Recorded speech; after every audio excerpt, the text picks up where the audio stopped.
Back with another one, man. Another one for 2023.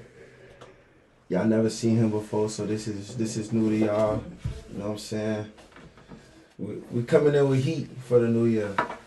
This guy, he don't know I'm about to grill him because he don't know what I'm about to ask him. So he's like, he don't know what's about to go. He don't know what's about to go down.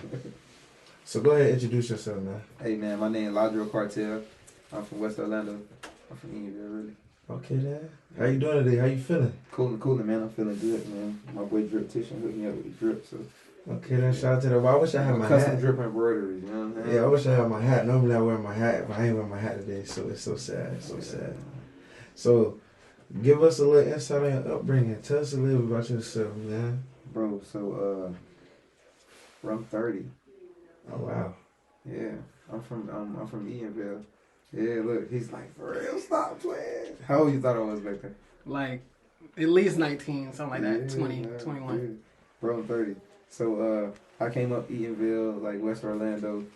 Been making music forever since I was like 11, 13, like back then. Been rapping, like always been rapping. No cliche shit, just really been rapping. Okay then, so how was it growing up for you in Eatonville? Ratchet. Ratchet, what you mean by ratchet? What you seen? What's the ratchet stuff you seen? Ratchet as hell, man. I done seen all type of stuff. I mean, it ain't really nothing I'm gonna speak on, but it's ratchet over there. Okay then. It always was ratchet. I'm from that era of when it was ratchet, when Orlando was really ratchet for real. Like, yeah, a lot of people see what it is now, but they don't remember how it was really back then.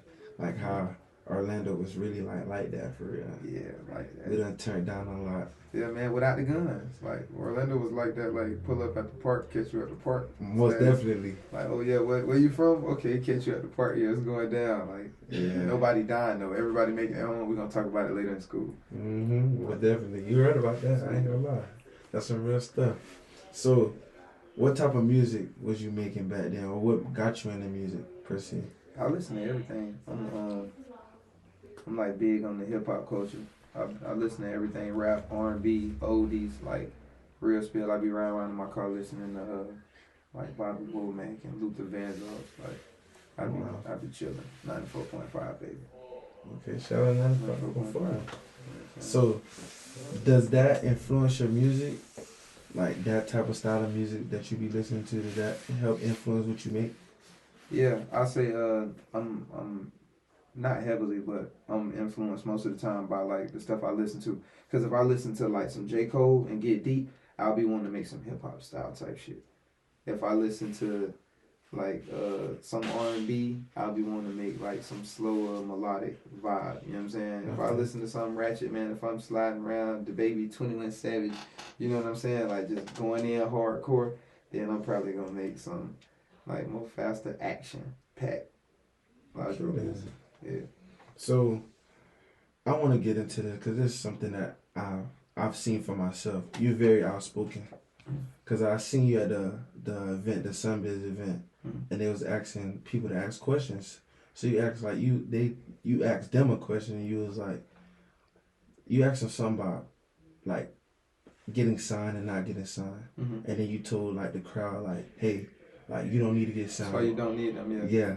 So what made you feel to get the need to say that to the folks? What made you want to say that? Cause man, it's so much. I'm allowed to just. Go ahead. Get leaked. It just be so much bullshit going on, you know, in the industry, like period.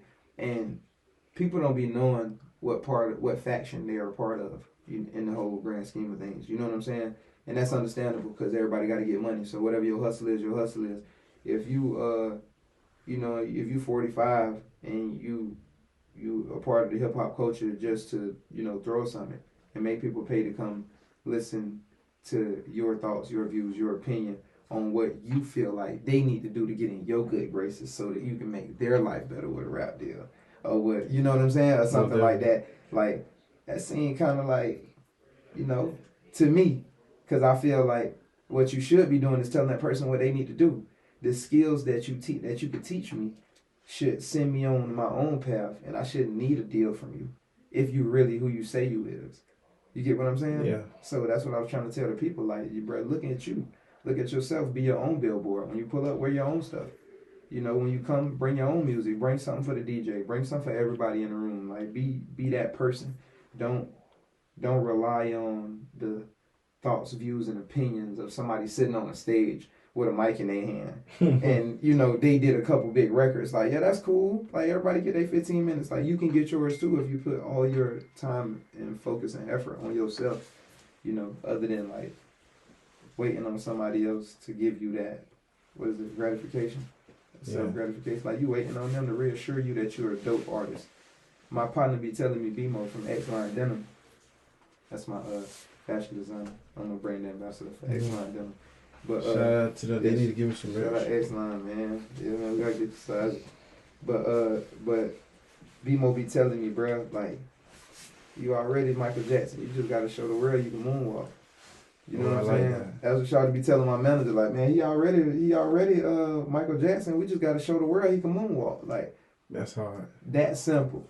And people don't take that. So people be out here in those rooms, you know, 500 deep, trying to listen to somebody tell them a story and, like, maybe influence what they go out there and do, hopefully, to gain that person's attention. And that's bullshit. I don't want your attention. I don't give a damn. I'm going to build a community of people that follow me and fuck with me. I'm going to just be me, though.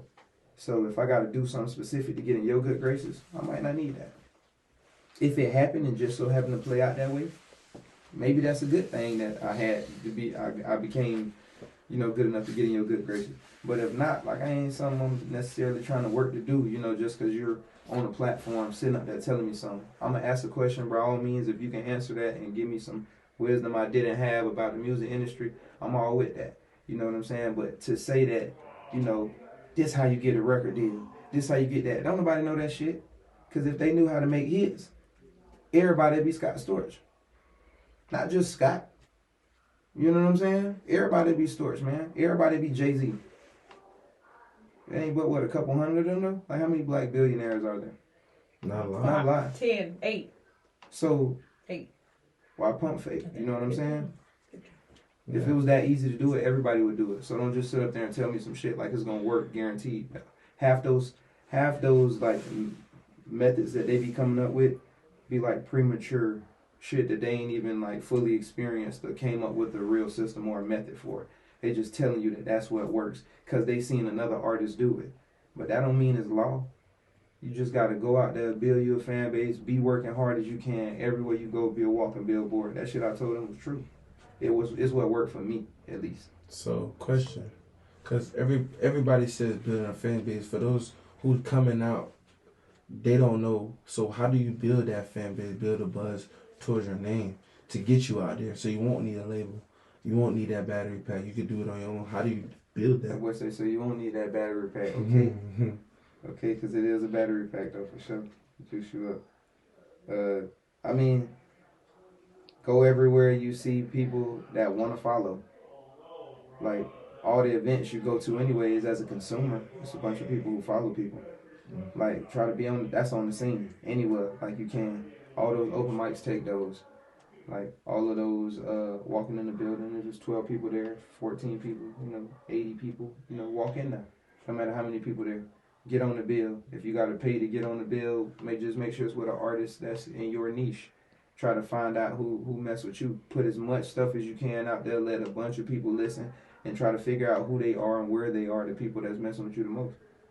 Like, that's how you really get an audience. You build your own fan base. You just keep being you and keep marketing it to the world, and somebody gonna see it that like it. Everybody not gonna like it, because every artist ain't for everybody. I heard a lot of great, dope artists that I don't search for their music and go listen to them. You know what I'm saying? So, but you got people that's gonna hit you, and when they strike you, that music, the first time you hear it, you just like, oh, I can vibe to this. You know what I'm saying? Like, who is this? Let me check it out. That's where your Shazams come from and all the extra stuff at. Like, the people who you're really your core following, they gonna be the niggas in your Shazam. They gonna be the niggas like in your Shazam analytics looking. When you go back to peep that and they say 484 people Shazams you this week, them gonna be the people you really want. Like, to fuck with. Like, so, pay attention. You've been doing music for so long. I know you've been through a lot of bumps and bruises with this. So what's one of the biggest, we don't say like failures, we say lessons. So what's like the biggest lesson you learned throughout your career in the music?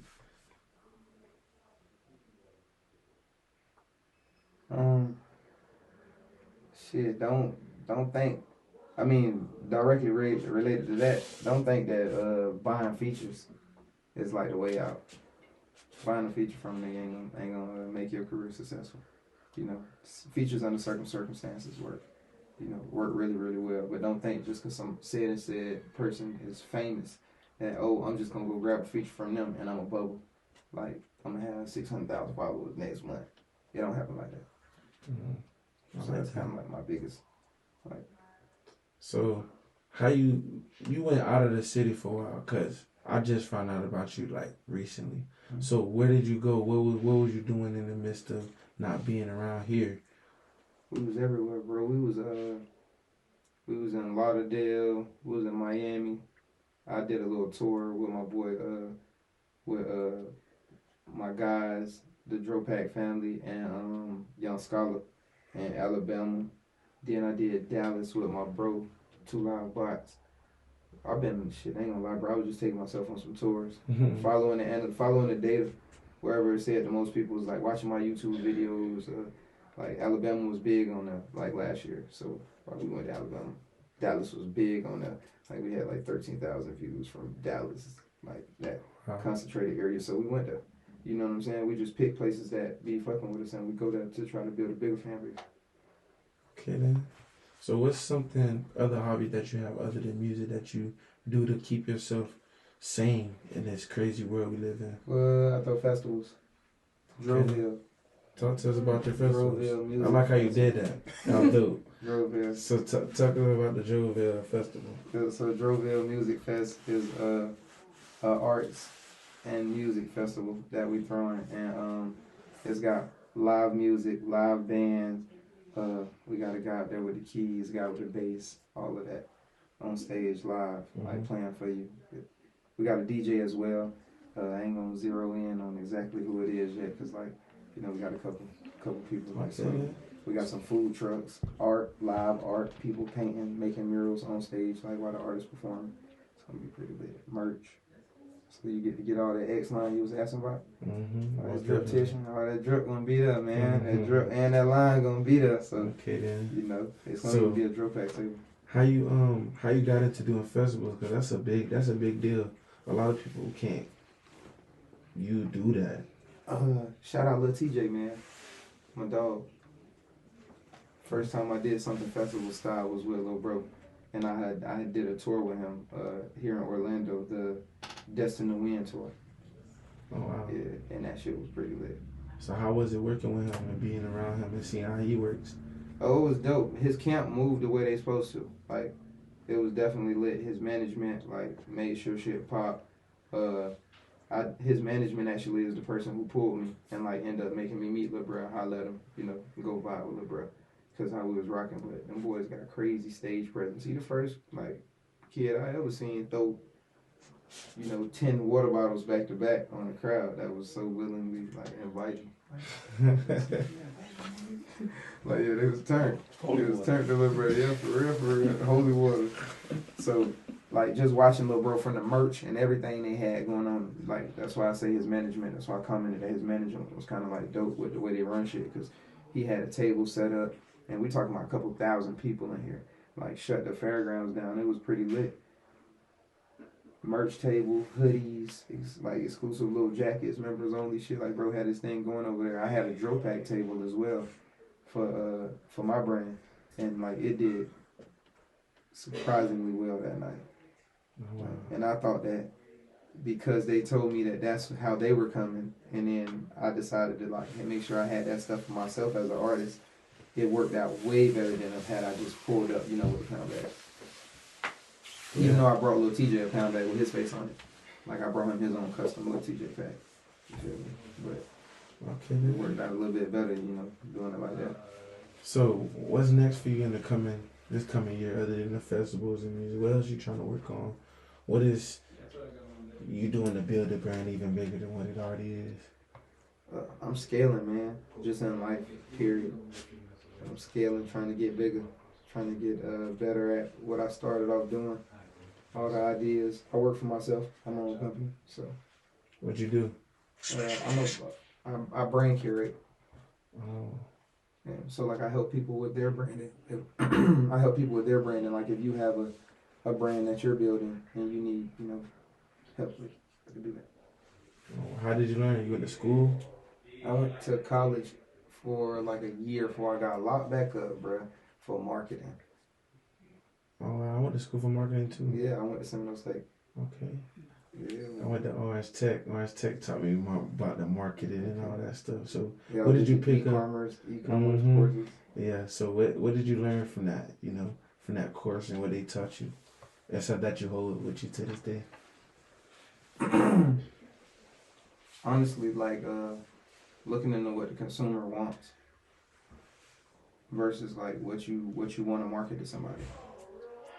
Because like we always want to market like what we have to somebody versus going to check all of the points from A to B to figure out what that person likes. Okay. That's the biggest deal. Like with selling like e-commerce, like selling online and stuff like that. You got to look at the competitors. You got to look at what everybody else doing, and then you got to figure out a way to still be you and sell it to a person. So how do you do that? Because that's where a lot of people get confused at. Because I'm one of them people, like, I know what I'm selling, but how do I be myself in the midst of what I'm selling? See, that's one of them Mr. Miyagi story. You walked up the mountain in Nepal and met the monks. Like, I don't know exactly what you do or how you stay you. But I mean, I guess that's what people say when they say stay true to your vision. Stay true to yourself. You know what I'm saying? Like, I guess know what you wanted when you first started it. You know what I'm saying? Mm-hmm. Like, have that same vision, but like, don't be afraid to be commercial, but then still be that person. I don't know. Yeah, because either you got to be yourself and deal with the kinks of being yourself, or you got to fall in line to how people want you to be. So it's like, how do you find that fine line of, all right, I want to be myself, so I'm just stick with it. Yeah. It just goes back to what we were saying before about do I want to go to this label and they mold me into a person that people would like, or do I want to stay independent and go for my dreams and just be myself regardless? Yeah, see, now that's a good one though. That's a good one right there. Like that's a good one. I mean, got you thinking. Yeah, you got me thinking though, cause it can go two different ways though. You know, you can go with the label. We was talking e-commerce at first, but you can go with the label, and you can let them mold you into somebody, or you can stay independent and you can know that your independence can bring you just as much, if not more, clout, attention, money, success in the same industry that they in. I mean, I get that. I understand. You know what I'm saying? Labels, what labels are doing is not hard to do yourself. With the right team, you can do everything that a label does. A label ain't shit with a big ass team with some money behind it. Yeah, but here's how I see it. I mean, I'm not going either way. I don't really have a choice because I watch a lot of podcasts and they talk about these type of things. Yeah. So my question to you is, if they have people that's getting paid to do what they do and they have the money, and you're just building a team who also because the people that's running the labels, they can't envy you because they getting paid regardless. But say you build a team full of people and then you start blowing. Because I was watching a little docu-series on different people who started Coaches of Hip Hop. And Lil Jon started the Eastside Boys. Right. And then they blew up. But he even got even bigger than the group. And he built the team. The team was tight knit for a while. Yeah. But how do you build a team where everybody knows that you're the star? I'm running this. This is me. Y'all follow behind me. See what I'm saying? You see what I'm trying to get at? Yeah. So it's how do you get that? Because when you do a label, you don't have none of that. At the end of the day, people are making their money regardless. Facts. Everybody paid. Yeah, when you building a team, some people might not even see money from it. They're just helping you at the end of the day. Might not see money yet. Maybe not. You don't always start off seeing the money first. Maybe not. Yeah. Oh, you mean maybe not at all? Yeah. What if people just they're helping you? They probably don't see money into it. They probably just and then you get big. Life later. But some people don't do that though. Yeah, you should though. There ain't a lot of good-hearted people like you out there in this world. Anybody can sound good-hearted. You know what I'm saying? It's all in their actions though. Elaborate. and because like anybody could tell you they got you, you know, whatever. You got to show me though. I'm the person that you can tell me whatever you want to tell me. People done told me. I've been told all type of shit. I don't want you to tell me nothing. I'm gonna see it. I'm gonna know. Okay. I like that. I like that type of thing. I'm the same way. I'm a show me type of guy. I like to make sure things happen. All right. I agree with you a little bit. I got you sweating over there just a little bit. So, I ask questions to all the guests that come in. Yeah. And since you're an artist, this is like something that you face, especially like being an artist and being out there. You doing all the great things that you're doing. So how do you feel about having that target on your back?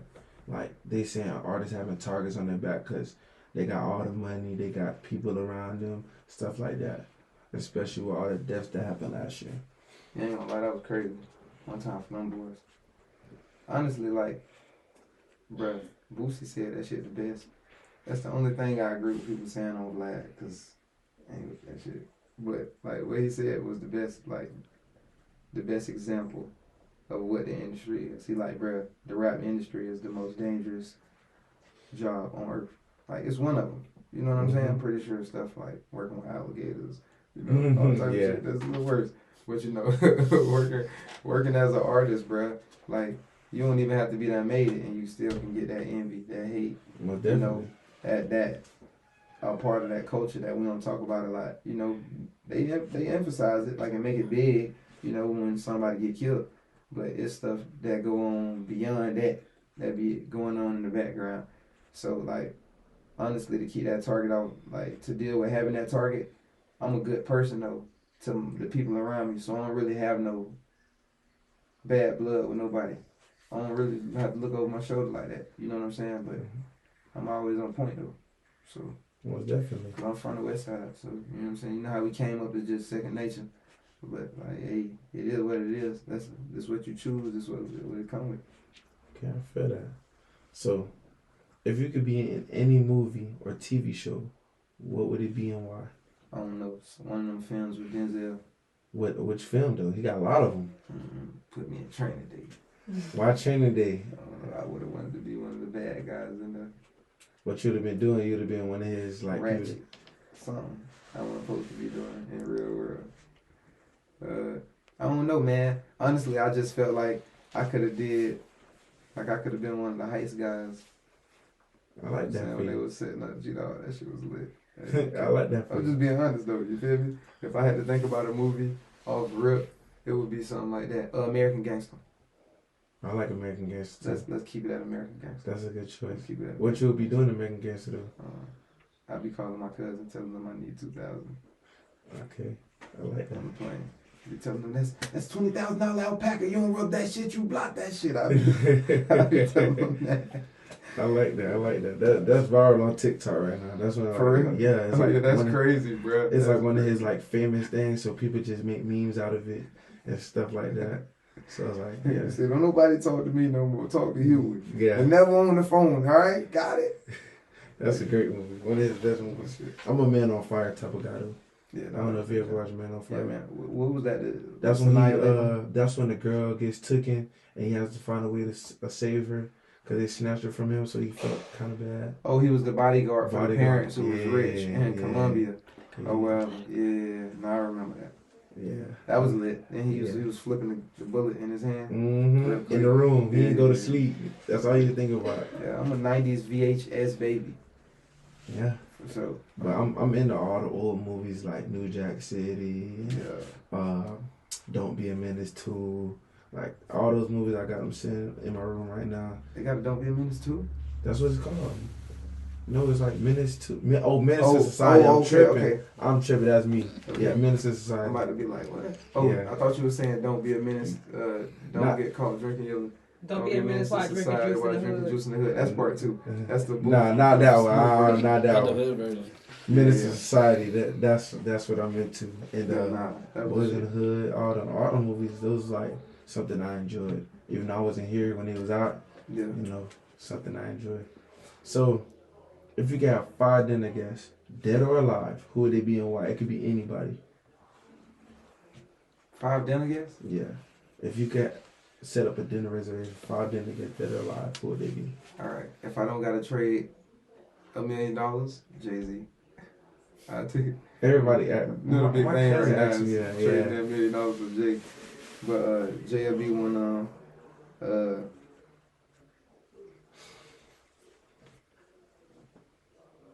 Elon Musk. Oh man, everybody pick this man every time. It never fails. Whitney Houston. Okay, I just watched the movie. I like that. That's the first person to pick Whitney Houston. Skinny Whitney too. Whitney at the BET Awards '97. Oh man, people say they should have put that in the movie, but I was like, nah. What that? The part where she was at the BET Awards, she was telling everybody how much she loved them, and all this and that. Oh yeah. And she went. That they wanted that in the movie, but I don't think it was necessary. They should have put it in there. She was giving people their flowers. That was what giving people their flowers looked like in the '80s. In the '90s. I mean, I understand that, but it's like, She was doped up. yeah, it was too much. Yeah, but that was her people's though. It was Like, too you know what I'm much. saying? Like, if I get super high or zooted and I just start telling y'all I appreciate y'all. But it's coming from the heart. The though. family probably didn't clear it for her image too, though. What image? She never smoked crack. Crack is whack. I know that. I made too much money to smoke crack. Yeah. You know what I'm saying? So like, smoked you my feel weed. me? Like that was something she said back in the day in an interview. She was snapping on reporters. She was like, "I never smoked crack. Crack is whack. I make too much money to ever smoke crack." Like she was straightening them though. But so I'm just saying, like, for what image though? I feel like that would have been dope in the movie. That would have been dope as hell. I don't know. I kind of like how they had it together. I still ain't even seen it. I'm finna go watch it tonight. You should. It's a great movie. I'm finna go watch it It tonight. make you think about your life. Yeah. It make you understand like the people you got around you. Like if they really got your best interest, you should follow what they're saying. Cause like that, the lady that she was working with her, like her assistant, she really had her back for her. She just didn't understand because she had Bobby playing in her face, her dad playing in her face, and she had all these people, and she got wrapped around always winning. So when she lost, she didn't understand how to raise back up. That's why she fell into the drugs. So that's why it's like for people like us who grew up in the hood, we know what else feel like. So we understand how to keep it there because we don't want to go back down. Yeah, so we know how I feel. Yeah, she started young, so it's like once she got up there, it was like we out, we good. Like that's why I make too much money because she never know how it felt to never not have it. Yeah, fact. So that's why that movie was different. Whitney was that baby, man. Whitney's the GOAT. Whitney's one of the GOATs. It's like Michael Jackson and there's Whitney. Like, you know what I'm saying? Like, That's why I always tell people R. Kelly female would Mike. R. Kelly would never touch Michael in the verses though. Nah. Cause Nobody nobody can touch Mike. nobody's Yeah, nobody can touch nobody. I don't care what R. Kelly song you put on. Michael play anything, it's going. Man, listen. Mike could come on stage And just stand there. and don't even move and just breathe into the mic.